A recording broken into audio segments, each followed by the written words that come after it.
Jak správně postupovat, pokud jste ještě nikdy nemalovali? Nikdy jste nedrželi štětec nebo malířský váleček v ruce? Nevadí. Naučíme vás malovat jako opravdové profesionály. Poradíme vám, jak na to.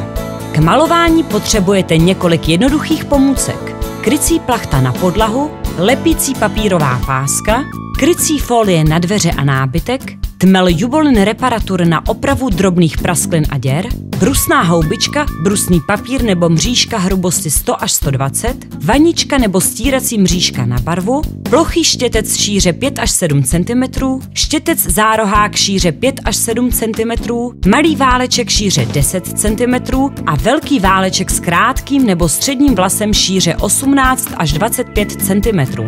Penetrační nátěr akryl emulze v případě, že stěna zprašuje. Nejprve zakryjte podlahu, nábytek a místa, která nechcete malovat. Zbavte stěnu prachu, nečistot a pavučin. Oblepte krycí páskou rámy oken a dveří. Před malováním problematických míst, jako jsou vypínače a zásuvky, vypněte elektrický proud. S odmontovanými kryty vypínačů a zásuvek bude výsledek malování lepší. V případě, že nechcete vypínat elektrický proud, zásuvky a vypínače oblepte krycí páskou. Tmelem Jubolin reparatur vyplňte drobné praskliny nebo díry ve stěně. Pokud vaše stěna zprašuje, použijte penetrační nátěr. Staré nekvalitní nátěry zcela odstraňte. Penetrace podklad zpevní a sjednotí jeho savost před nanášením barvy. Po zaschnutí penetrace vyzkoušejte na nenápadném místě malý vzorek barvy. Zvažujete-li syté barvy, vybírejte raději o 1 tón světlejší odstín. Na velké ploše působí barva tmavší. Jako první naneste barvu štětcem nebo malým válečkem po obvodu všech stěn, pod stropem, v rozích, okolo oken a dveří, vypínačů a zásuvek. Postupujte odzhora dolů. Jaké množství barvy? Hotové odstíny barev Jupol Trend a Jupol Junior vystačí na cirka 20 metrů čtverečních plochy. Nalijte barvu do malířské vaničky nebo vědra.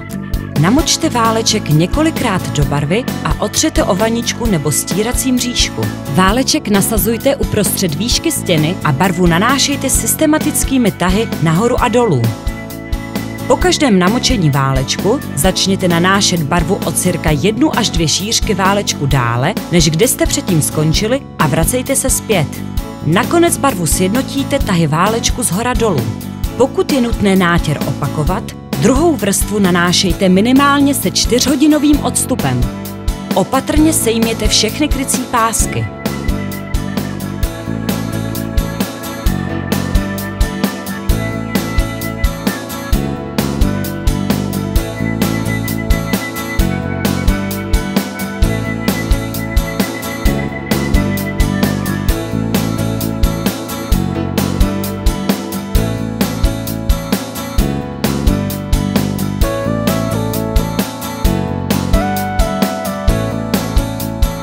Užijte si nově vymalovaný byt a malujte víc s barvami Jupol.